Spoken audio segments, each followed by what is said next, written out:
Ohio University football shut out an opponent on opening day for the first time since 1969. Wow. 59-0 the final. Ohio wins over the Hampton Pirates. He's Rob Cornelius. I'm Russ Eisenstein. This here video feature is supported by the Athens County Convention and Visitors Bureau on the web at AthensOhio.com. Top to bottom, very complete for the Cats. Yep, 48 years since a home shutout like that, a couple years since Ohio's last shutout.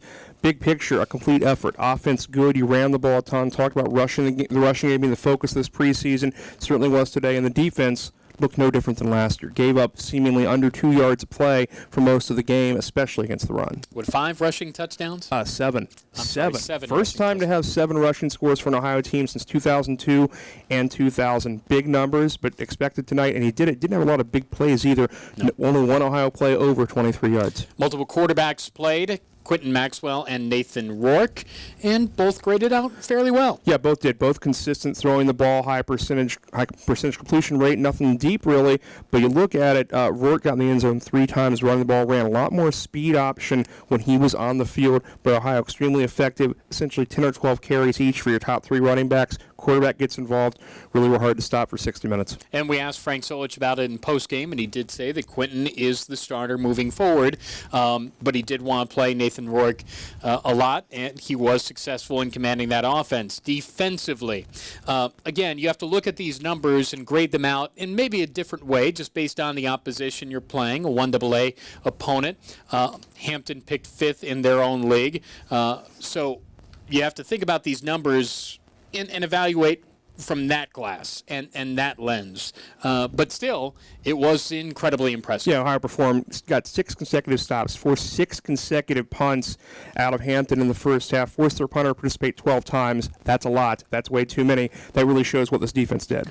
It was raining, but it didn't dampen the spirits of the Bobcat fans or the Bobcats themselves. 59-0 the final, and here's how it looked and sounded.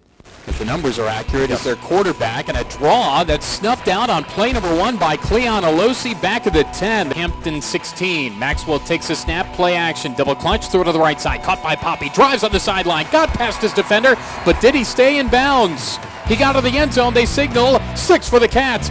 Receiver left is Odom, wide out right is White. Back to pass Maxwell, rocks, fires, middle of the field, has a man out there, but it's thrown too far and intercepted by Hampton's Robert Scott. And it will be 3rd down and short for the Bobcats.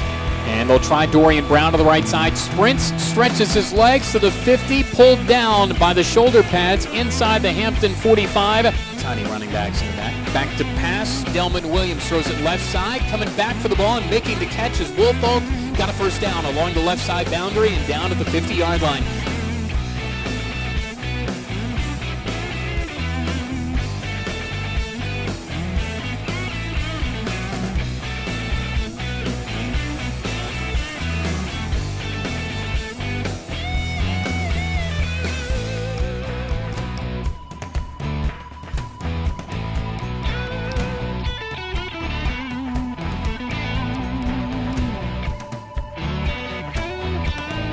It is play action to him. Maxwell has all kinds of time. Deep ball, middle of the field, and that ball is caught inside the 15 on a crumpled dive. Waits for the snap, takes the snap low, and it's a handoff to Ross, right side, lowers his head, got in the end zone, 6 for the Cats. And at the north side, 13, works in trouble, spins away from the defender on the run, flag down, left sideline 10, turns it up, got to the pylon, into the house, 6 for the Cats.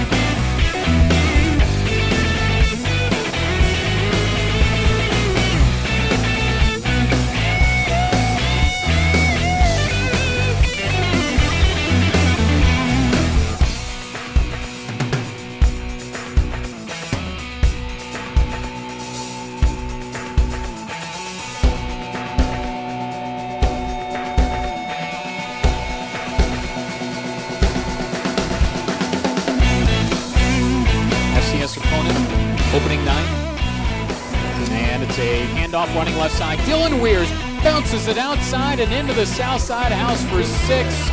Touchdown Ohio, 6 for the Cats, 58-0. So Ohio 1-0.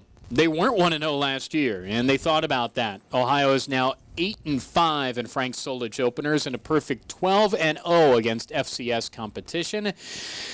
And so now you take on a Purdue ball club who really pushed the Louisville Cardinals on Saturday night in Indianapolis. And at time of taping, there was about 2 minutes left of the game. They were down by 7. Even if they get the loss at the end of it, what an effort. And that sets up a pretty fun Friday Night Lights matchup in West Lafayette. Yeah, and Purdue played a great first half, led after the first half against Louisville, that neutral site game in Indianapolis. But big picture, Purdue maybe a little bit ahead of schedule on folks' expectations in week 1. Certainly Ohio has to be prepared, and a short turnaround, just 5.5, 6 days. Yeah, 5.5, 6 days, and really only about 5.5 hours from Athens. So a bulk of Bobcat Nation is a little closer. If you're coming down from Chicago, if you're making your way over from Columbus, tickets are available there. It's a fun place to see a game. I've been there before. We'll be there on Thursday night. We'll have fun on Friday, too. I encourage a bunch of fans to get over there if you can on Friday, because we'd love to see it. Yeah, and a key win, if it's going to be a win for Ohio. Ohio needs your fans here for this one, and needs your fans the week after in Impedance Stadium for Kansas. 2 biggies. Yeah, this is going to be a fun couple of weeks.